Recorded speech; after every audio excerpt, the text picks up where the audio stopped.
teka lang. Alam ko talaga may kinalaman talaga yan sila Brendan sa pagkawala ng asawa ko. Eh, paano missing in action naman yung Brendan? Hindi na ako makakapag-antay. Gagawa ako ng paraan. Hindi ko naaantayin yung mga pulis. Gagawin ko yung sarili kong investigasyon. Mili, paano? Glenn, nalilito talaga kasi talaga ako eh.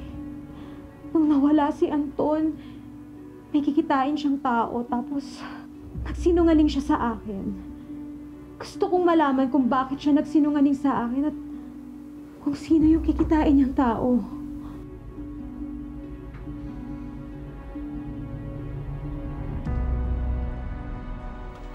Trinak namin lahat ng phone calls si Mr. Rosales nung araw bago siya mawala. Wala namang unusual sa mga tawag na yon, except dun sa isang number na tumawag sa kanya. Di na namin matrace yung SIM. Wala na yun. Mukhang gumamit ang dummy phone. Dami? Bakit dami? Dahil may tinatago. Kung sino man ang tumawag sa asawa ko on that day, malamang siya rin yung meet niya nung nagpaalam siya sa akin at nagsinungaling. Mukhang maraming tinatago sa yung asawa mo, Miss Rosales. Cleared na yan. Gaano mo ba siya kakilala, ha? Kilalang kilala ko ang asawa ko. Magagawa niya lang magsinungaling sa akin at magsikreto dahil meron siyang rason. At yun ang kailangan kong alamin.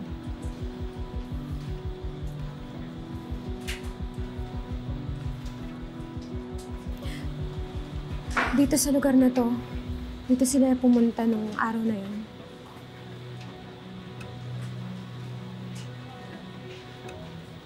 Sa bar. Oo, dun sila nagkita ng taong kausap niya.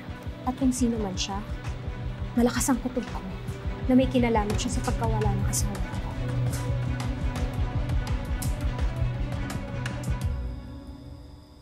Ang tanong, bakit nagkita si Anton at si Rhea? Friend, wala ka pa talagang naaamoy na something fishy sa kanilang dalawa. Kung ano man ang dahilan kung bakit nagkita, si Rhea at si Anton, naniniwala akong walang nangyari sa kanila. Eh, nasa na kaya si Rhea ngayon? Pinuntahan namin ni Joel yung dating tinitirahan ni Rhea. Pero wala siya doon. Naglagay na rin kami ng surveillance. Kasama yung kasamahan ni Joel dun sa dating tinitirahan ni Rhea. Baka kasi magawi siya doon. Naku, suntok sa buwan na yan eh. Kahit pa, kailangan mahanap si Rhea. Dahil naniniwala ako na kasabwat siya ni Brendan. At may kinalaman sila sa pagkawala ng asawa ko.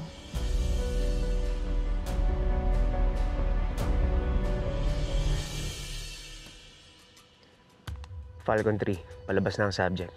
Falcon 3, palabas na yung subject.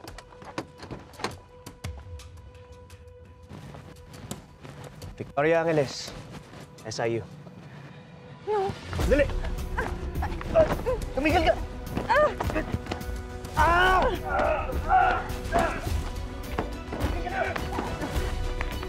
Alam ko nasa isip mo. Huwag mong gagawin yan.